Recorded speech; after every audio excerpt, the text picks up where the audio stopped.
Good morning. Can you guys hear me okay? It's incredible to be here right after two amazing speakers, Jean and Silla. So please give them a great round of applause. You know, someone told me a while back, when you're not very smart, you should surround yourself with extremely smart people. So it really helped. The people that put together this panel had two extremely smart people before me, so I go in at the end. So hopefully it brushes off on me. So as it was mentioned, I'm with ANRA Technologies. We focus on airspace and mission management. And what I'm going to talk to you about is how we see this dual tech space evolving, what's happening already currently, and where it's headed.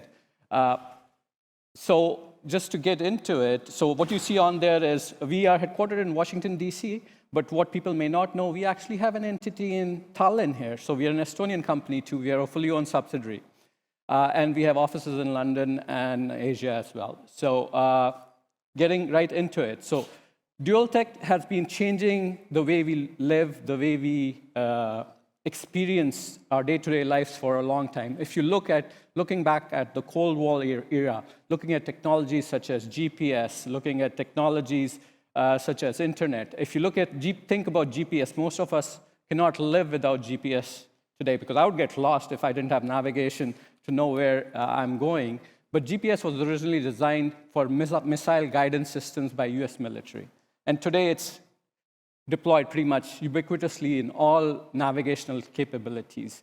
Then you're looking at capabilities such as radar that were deployed for surveillance for aviation. And now that those are getting used for air traffic management all across. And then drones, which is what is near and dear to my heart because my background is aviation and communications. So drones started in defense industry many decades back. It's only recently, in the last 10 years, we've been hearing about them in the commercial space. So what we are talking about dual use is not new. But what was happening previously, all these technologies were getting created primarily in the defense sector and then transitioning over to the commercial sector. But as we move forward, there are some dynamics that are happening, some things that are changing. So if you look at the R&D landscape out there, private industry, earlier, most of the spend and research and development was in the defense sector. But now if you look at the spend, the private industry, commercial industry spend far exceeds what defense industry is today spending on research.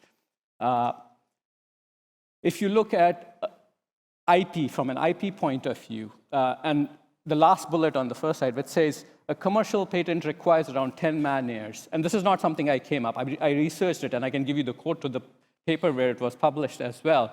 Whereas in military, R&D needs thousands of man-hours. So just the speed and the pace at which innovation is happening is different in the commercial space. So it makes sense marrying the two so we don't get left behind in the technology space in the defense world when commercial is moving fast ahead.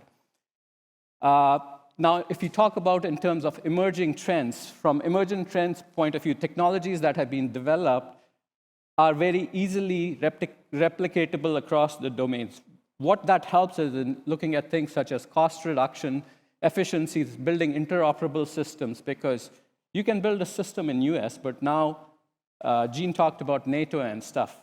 When you're going in theater and there are allied nations working together, if each one is building their own unique solutions, they don't work. Whereas if they're leveraging commercial standards and commercial technologies, more than likely they are going to be interoperable. Next slide. So let's talk about how I tie it. So we talked about how this has been going on forever, but now I'll kind of try to tie it back to how it relates to the industry I operate in, aerospace, aviation, drones, and stuff like that. So if you look, drones started in the military space, but now big in commercial space, and we have just scratched the surface. So if you look in terms of statistics, in terms of the commercial side, what is happening, the global market is estimated to be based on 2023 reports, at around 43 billion, with projections to reach up to 63 billion. Private sector investments in this industry were 4 billion in 2023 alone, US dollars. And if you look at incentive schemes, Silla was talking about, sometimes government has to, especially as you're incubating new technologies and spurring innovation and going after what I'll call future tech and stuff like that, Sometimes government has to put in money initially to incubate some ideas before commercial VCs and stuff come in and jump in onto the bandwagon. So in the drone space, for example, these are real stats.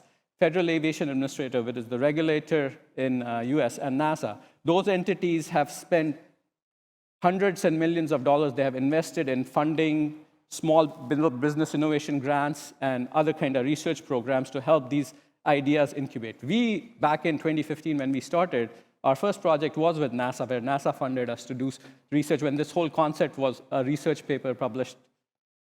CESAR, which is a European initiative, they have spent over 500 million in this space itself. And then if you talk in UK, UKRI, which is a research body there, that has spent 300 million over the last 3 years in the same space as well. Now, if you look at defense spending, that was more focused on what was happening on the commercial side. Now, if you switch over and talk about what's happening in the defense side, the big focus right now, especially with the war in Ukraine, it has changed how we look at things.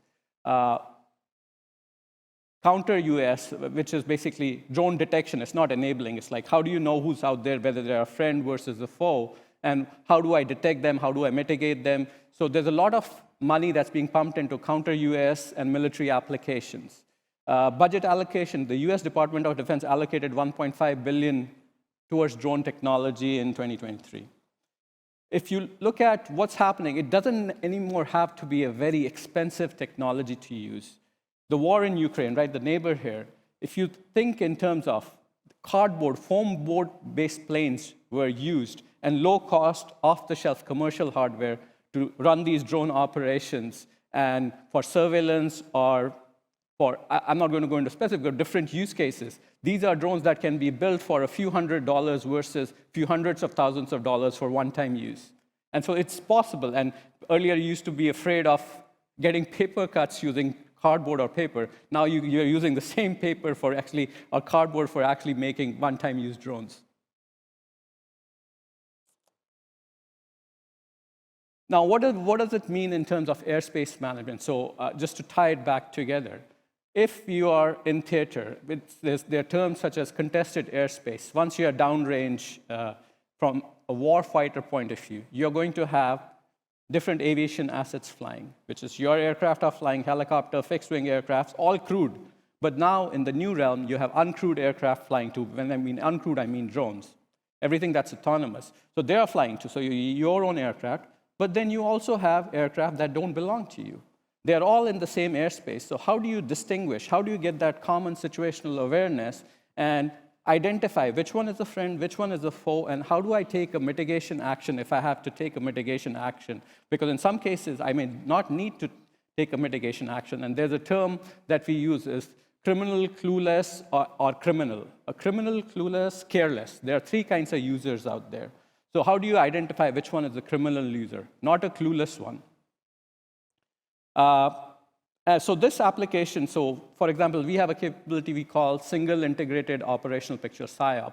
This capability we built, I used to work in the defense realm previously, but when we started the company, we built the technology pure, 100%. If you look at our business plan, our investors, you talk to them, it was pure. It's a commercial play. But now, the same exact technology is being used by NATO, is being used by UK MOD and others. And this is one example of that capability. So this is an eye chart. I'm not going to walk through this, but this kind of gives you the idea of what I was talking about. In the defense realm, what kind of threats, what do we have to deal with? How do we have to tie this whole operational picture together and make sense of it? So if I have 10 different sensors in the field, they're going to see the same aircraft 10 times. That causes confusion. So I need to have machine learning, AI-based intelligence built it so that tells me this is this one positive target, and this is its path prediction, and so on and so forth. In conclusion, I have 30 seconds, so last slide. So key takeaways here. Dual-use technologies are here to stay. They are revolutionizing both civilian and commercial space. In terms of call to action, I think there's need for continued investment. We are just scratching the surface. There's need for continued investment, and collaboration is crucial as well. And future outlook, I think it's bright if we all work together and work hand in hand. Thank you.